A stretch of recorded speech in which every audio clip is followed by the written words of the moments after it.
Hello everybody, my name is Ragnar and right now I'm doing a B&E.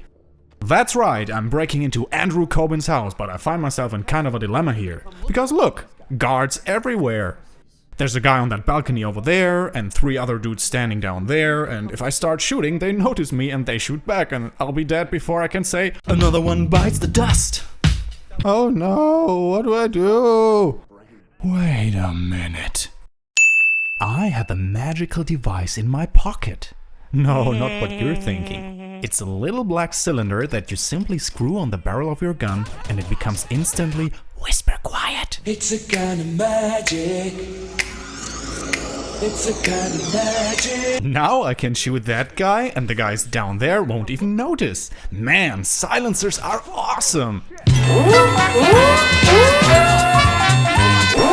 The only problem is that this is totally and completely wrong. Get ready to field strip that carry gun in your pocket, cause today we're gonna look at the myth of the silencer in video games.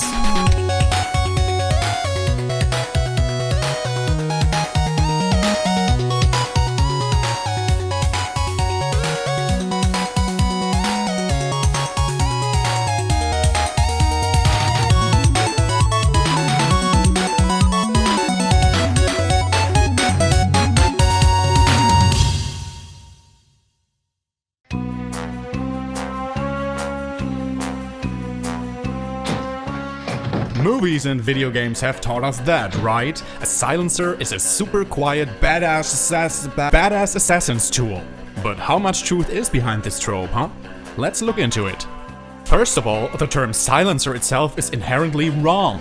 And it's mostly used by people who don't know what the fuck they're talking about. And for good reason, as it is virtually impossible to fully silence a gun. The actual term is suppressor, and its only function is to suppress one of the 3 main sound sources of a gun. The first source is mechanical sound. It is produced, for example, when the slide of a handgun is pushed back to reload a new shell into the chamber. It sounds like this. No suppressor in the world is able to silence or even suppress that sound. And that mechanical noise would probably already have been enough to at least make the guards in the entry hall suspicious in the scene we've seen before. The second and most significant sound source is the actual shooting bang. When the firing pin of the gun hits the powder in the shell, it explodes into hot pressurized gas about 3,000 pounds per square inch, which rapidly expands and pushes the bullet forcefully out of the barrel. These gases go boom when they leave the barrel, comparable to the sound a champagne bottle makes when the cork pops out, only a hell of a lot louder. This is the actual noise suppressors seek to keep down, and they do it by extending and widening the barrel.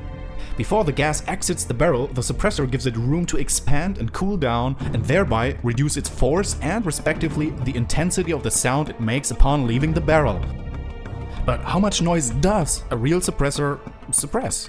Let's put it to the test. So, at first we're gonna shoot a caliber 45 ACP bullet from an unsilenced pistol and measure the sound intensity. Now that is 160.4 decibels. Do you have any idea how freaking loud that is? If you stood with your head inside the engine of a Boeing 747, the noise you'd hear is about 160 to 165 decibels. A gunshot produces an equally loud noise for a brief instant, and that is so intense that it can very easily kill your hearing tissue, especially in smaller rooms or, God forbid, on the inside of a ventilation shaft. You know what? That is actually a very good explanation why Gordon Freeman never speaks. Because of course you remember that he pretty carelessly shoots facehuggers with his Glock 17 while crawling through vents. And as he's never shown to wear any hearing protection at all, this is guaranteed to make him deaf for life. So yeah, Gordon Freeman is a deaf mute. But hey, that's just a theory. A gun theory. Let's move on. Now, let's see what a suppressor can achieve.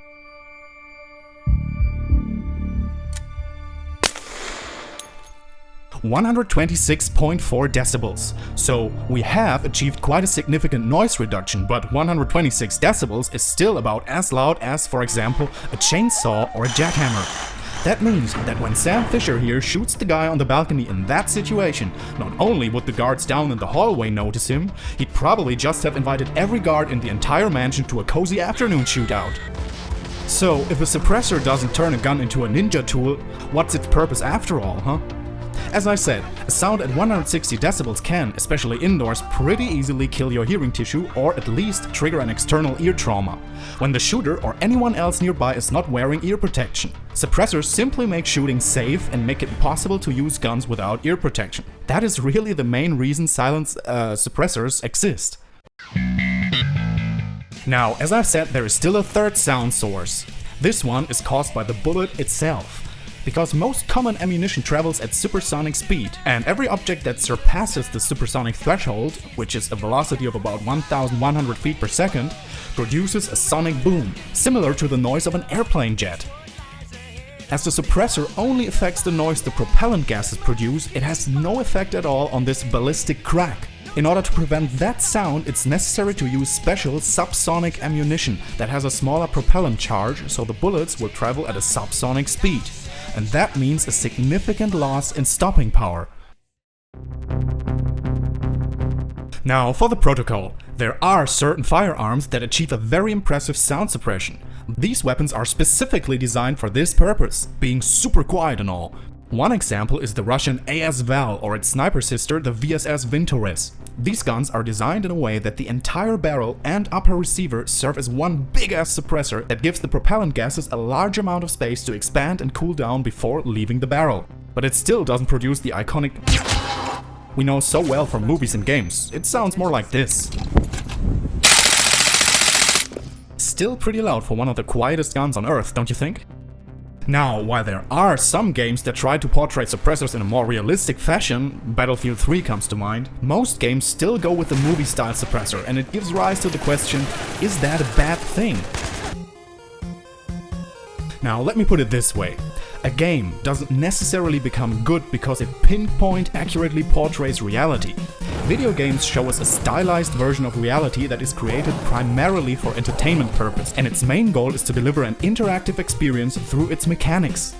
Tetris, for example, wouldn't be a better game if the blocks were rendered in 4K with photorealistic textures and lighting. And a realistic physics simulation would probably destroy the entire gameplay.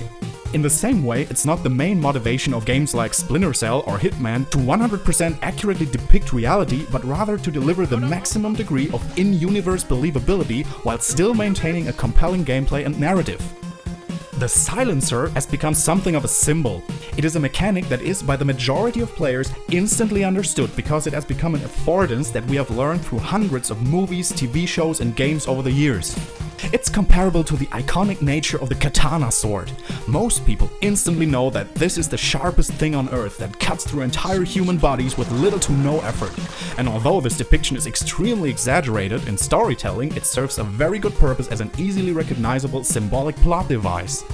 In conclusion, the James Bond silencer might be an unrealistic, exaggerated invention of cinema, but its symbolic nature is a great and well-comprehended way to make a player instantly feel like a silent and deadly covert kick-ass ninja that can take on entire armies with his skills and gadgets alone.